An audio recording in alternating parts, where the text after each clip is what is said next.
Good morning. So what I'd like to do with you guys today is to talk about and compare parabolas that are written in standard form to parabolas that are written in factored form, and talk about some of the information that we can quickly glean when a parabola is given to us in standard form versus when it is given to us in factored form. So let's first consider this parabola. F of x equals x squared plus 6x plus 8. Now, one of the first things that we're going to be able to quickly and easily determine from this graph is the y-intercept of the graph. And the y-intercept is always going to be given by our constant c. So we would expect this parabola, when we graph it, to pass through the point 0c. And in this case, c just happens to be 8. So that's a fun fact we can quickly glean from this particular parabola in standard form. The second thing that we can quickly determine is the axis of symmetry. And remember, the axis of symmetry is that vertical line that divides the parabola into two halves that are geometric reflections of one another. And we find that axis of symmetry by using x equals opposite of b over 2 times a. The opposite of b in this case is the opposite of 6, which would give us negative 6. And then 2 times a, which is 2 times 1, which is 2. So negative 6 divided by 2 gives us a negative 3. And so the axis of symmetry of our parabola is x equals negative 3. That would be the vertical line. That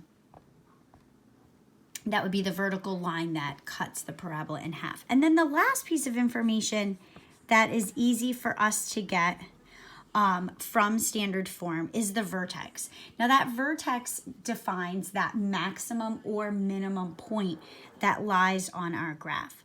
So in order to find that vertex, I'm going to plug the axis of symmetry in to my parabola. So I'm going to determine what is f of negative 3.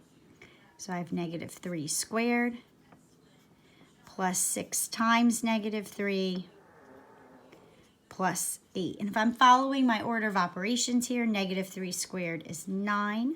6 times negative 3 is negative 18. So I have 9 plus negative 18, which is negative 9. Negative 9 plus 8 gives me negative 1. So the vertex is going to be the point negative 3, negative 1. Now, let's consider if we took this particular parabola now, the same parabola, f of x equals x squared plus 6x plus 8, and instead of writing it in standard form, we now factored it. So let me just slide this over here for us. And let's take a second and let's consider this very same parabola, but in factored form. So if I wish to factor this parabola, what I am going to have to do is I am going to have to use the box method to factor it. So I am going to look for two numbers that add up to equal 6 and multiply to equal 1 times 8, which is 8. So I can fill in my x squared here, and I can fill in my 8 down there. The two numbers that I'm looking for that are going to add to equal 6 but multiply to equal 8 are 4 and 2. So I'm going to fill in 4x and 2x here. And now I can solve this using the box method. So I have an x and an x here. I have a 4 here and a 2 there, and that works out for solving this box method. So now, instead of thinking of this parabola as f of x equals x squared plus 6x plus 8, I'm going to think of it as f of x equals x plus 2 times x plus 4. Now, the cool thing about parabolas in factored form are when a parabola is given to us in factored form, it becomes easy for us to determine the zeros or the x-intercepts of the particular function. So this function is going to equal 0 when x plus 2 times x plus 4 equals 0.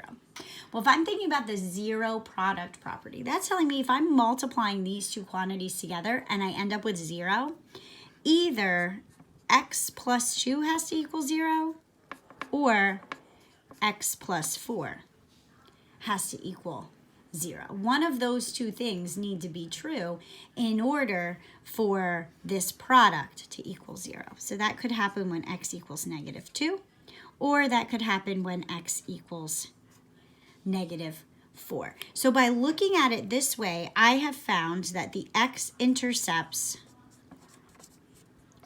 of this graph are -2, 0, and -4, 0, which is a little difficult to see over there. There we go. So those are the x-intercepts of the graph. Now the really cool thing is we looked at this parabola in standard form, we looked at this parabola in factored form, and we found out all kinds of cool stuff about it.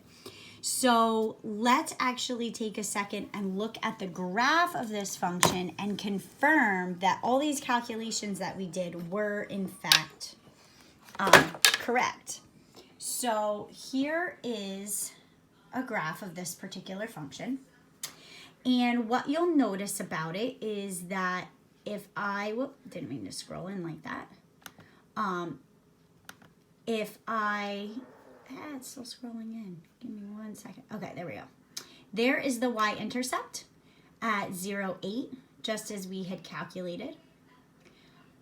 There is our vertex down at the bottom, -3, -1, just as we had calculated.